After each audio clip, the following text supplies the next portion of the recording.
Welcome, everybody, to another exciting MetalgodZradiO interview. And today we have Michael Gilbert from Flotsam and Jetsam on the phone. How are you doing this evening? I'm doing great, Zoran. How's it going, man? It's going good. I'm down here in California. We're in the midst of another mega drought. And apparently you rely on us for some of your water. Is that right? I do believe that's correct. Do you have a lawn that are you going to let die this year again? No, I got rid of my lawn a couple of years ago just because of that. I got tired of mowing it, and I was like, you know what, I'm just going to put some rocks in. So I've got desert landscaping. I got some cactuses and stuff like that. And it's too hot out there anyway, you know. Like, walk around on grass outside. It's too hot in Arizona. It's 100. I think it's 110 today. Yeah, it's insane. That sounds like Arizona, but you love it there. You've been there all your life. I do love Arizona. Actually, I'm from the Bay Area. I'm from San Jose, but I do love Arizona. And if I was ever to go back to California, I would definitely stay someplace over by the redwood forest where I'm kind of. Where else in the world have you visited that's comparable to where you live now? Death Valley. What about Europe? They don't do Arizona in Europe or anywhere. Maybe in Saudi Arabia, right?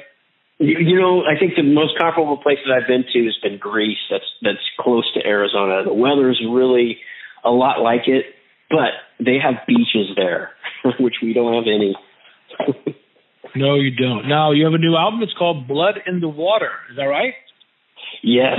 Have you heard the whole thing? I listened to the whole thing last week. It is amazing all the way through. Oh, right on. Thank you, man. Thank you. You must be stoked. I am. You know, we had a pretty big task ahead of us after the end of Chaos. You know, that was pretty successful, and it got a lot of really great reviews. So, you know, when it was time to come writing again for Blood in the Water, we just had to really, really focus on what we were doing and try to at least make something equal to End of Chaos or better. And I'm not just saying this because I'm promoting our new record right now, but I think Blood in the Water is possibly the best record that we've ever done. And in my opinion, you guys have been on quite the roll since 2016. Since you put out your self-titled album. I think that, for me, that seems to be like a new beginning for you guys. Would you agree? Yeah, you know, and they're saying that. I've heard it a lot. Like, it's the trifecta, you know, which all bands are trying to achieve. That, you know, it seems to be the magic number for success. You write 3 good records in a row, and you know the band's trajectory will start going upward. And we are definitely seeing that right now. We've got a lot of rave reviews about Blood in the Water. And I think I can describe it in one word that somebody said, and they said the record was relentless. And being a metal guy, if that's what the review is, it's relentless. I can't ask for anything more. That's like a 10 out of 10. For you guys, it's 12 out of 12 because you guys like to put 12 songs on your records, right? I like that. Yes, we did. And 12 has been the standard for you for the last couple of records. Is that right? I believe so. I have to go back and count them. My memory, my memory's not that good, man.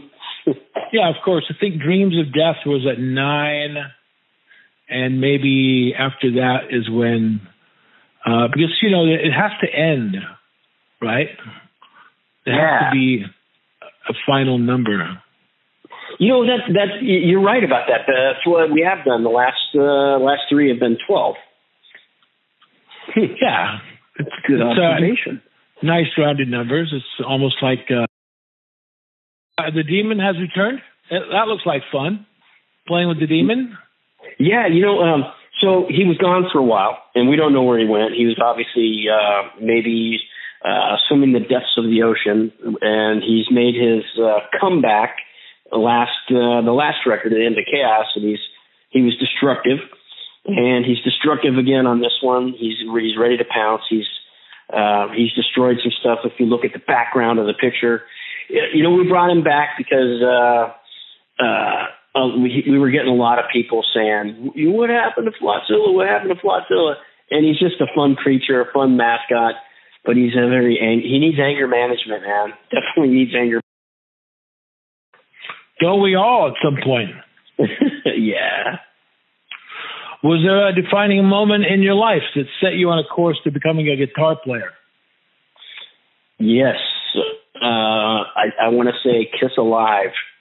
I listened to that, and I was like, I need a Les Paul, and I need a Marshall stack. I need to be like, when did that come out? 1975 or something like that? It did, and you're a Les Paul guy. That's who you are. You're Ace Frehley then, right? Man, I had to retire my Les Paul, I'll tell you that, because we were in Greece. We were just talking about Greece, and I'm sitting on an airplane, and I watched the baggage handler throw my Les Paul over the baggage cart. He definitely made it all the way over, and it landed, and it bent one of the tuning. It was inside the case, but it bent the tuning fork or the tuning key on it. That guitar has not been outside of my house since that incident because it's my baby. Nothing can happen to that guitar. It should be in a safe somewhere. Is it a vintage guitar? Did you buy it the year it came out? No, it's a 1960 reissue, but it was given to me by Gibson, and I had two of them. One of which got stolen, yeah, I'm sad about that too. I'd like to string that person up. Absolutely. Are you a guitar nerd? You have a vast collection of stuff. Are you into vintage amps and guitars? No,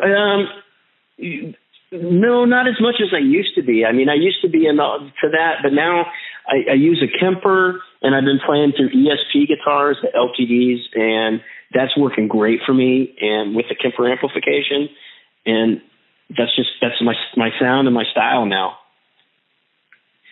And what a great sound that is. Oh, thank you, son. Thank you, man. Absolutely. Now, of all of your recorded work, which ones do you consider your best, your favorite, besides the new one? I was going to go right to that, right? Of course. I hands down, it is the new one. I mean, there's moments on some of the older records that could have been better, and I just think that the new record's got all the elements that maybe might have been missing in some of the other records, and it helps with the musicians I'm playing with too, because I'm working with top-notch people. Steve Conley, he drives me to play better guitar. We're in constant competition, friendly competition, because we still drink beers together every Thursday night. And, and then we've got Ken Mary on the drums, absolute monster on the drums. And then new bass player, Billy Bodily, and, of course, AK. He's the best singer in metal, in my opinion. And, man, what a job he did on I'm really proud of AK as well as everybody else on this record. And Michael has left again, and you did mention new blood in the band. Talk a little bit about that. Billy Bodily, yeah, he was filling in for Michael when Michael was missing quite a few shows back in 2019. So it was a pretty easy decision for us when we all parted ways to ask Billy to come in. And he's got the chemistry, too, that we were looking for. Great bass player, cool dude to hang out with. He drinks beer, so all's good. All's good right there. Those are the qualifications. And I know that you've had pick bass players and you've had finger bass players. Is Billy the new guy? Is a pick player? He's a finger guy. How do you like that? The difference between that and obviously Jason is the only bass player that I know is in the band that play with a pick. Is that right? That's correct. Yeah, he played with a pick. There's just a different dynamic to it, Some guys, when they play with their fingers, maybe sound there's a little tuning issues with things. The pick can be more precise, but it kind of takes away from the roundness of the bass, Like, you want to hear a great bass player that plays with the pick is David Ellefson, wow, that guy's got the tone. That guy. Which of your catalog have you never played live? Ooh, man, I have to go back and look at some of the stuff.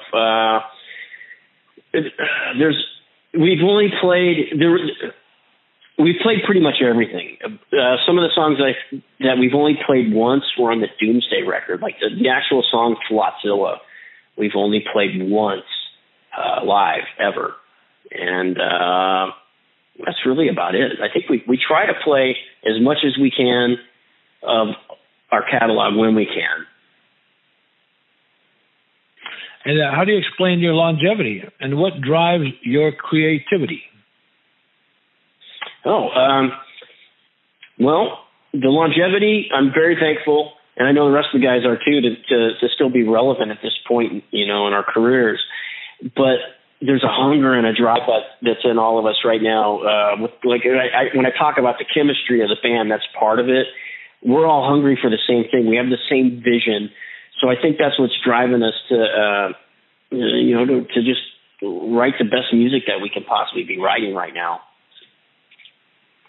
Who have you thought about auditioning for that might need your skills? What do you mean? Have you ever thought about? During a person's career, sometimes other opportunities arise. Case in point, Metallica for Jason. Has there been any opportunities that came available to you that you thought maybe you would try, but you decided not to? Well, a few years back when Jason was doing his Newstead metal, he had asked me to be a part of that project. I couldn't do it because I was already out with Flotsam at the time, and the planets just didn't align for that.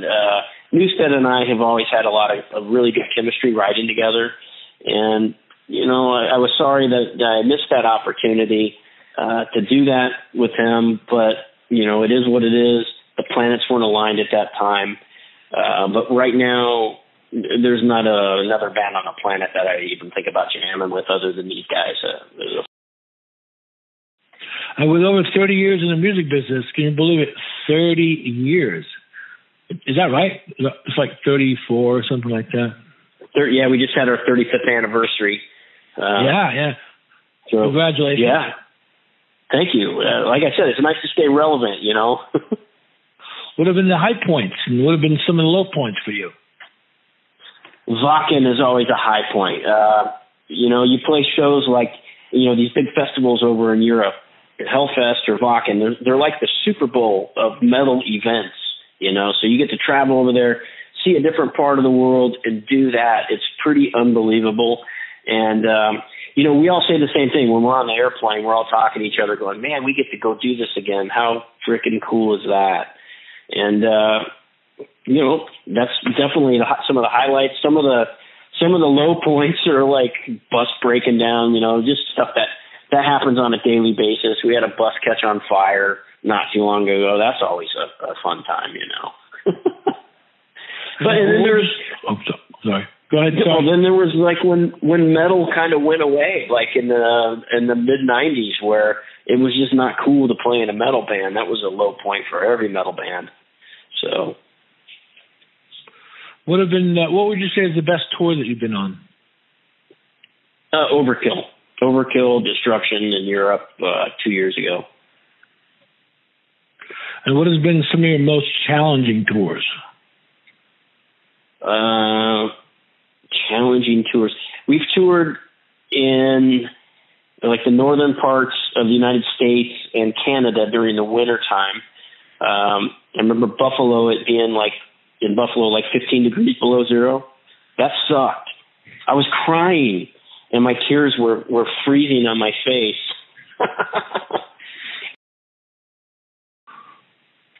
That is nuts. Have you ever experienced any cairns or cans in action while at the grocery store or elsewhere? Any what in action? Well, they call them cairns.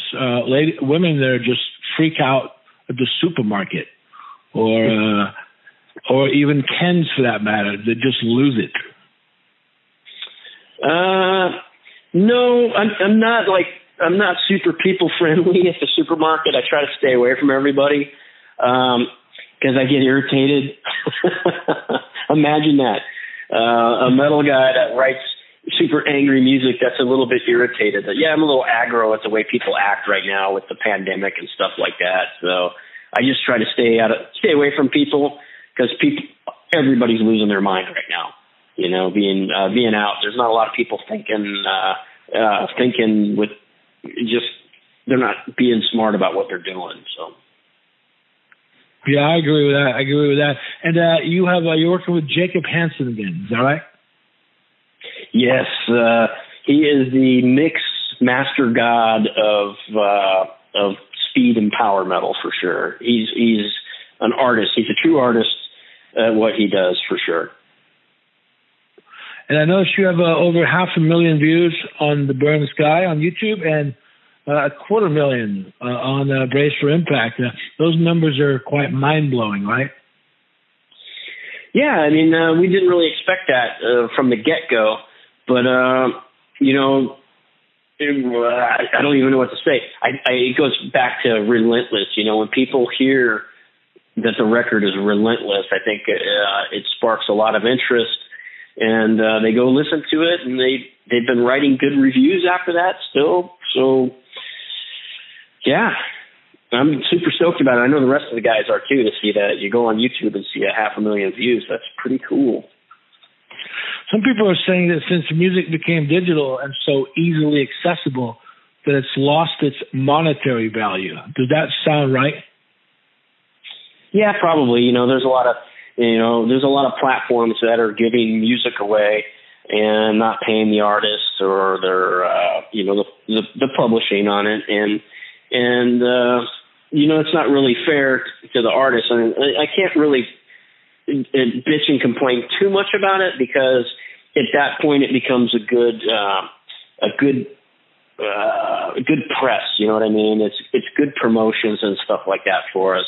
But you know, it is tougher on musicians right now as far as royalties and collecting on their publishing and royalties and stuff like that. Definitely, most bands at our stature are relying a lot on their guarantees and merch rather than royalties. So, and that's even with the bigger bands too. I was reading something. I think it was with Trivium. Was it Trivium that was having saying the same thing? There's no royalties anymore. Everything's about merch and guarantees.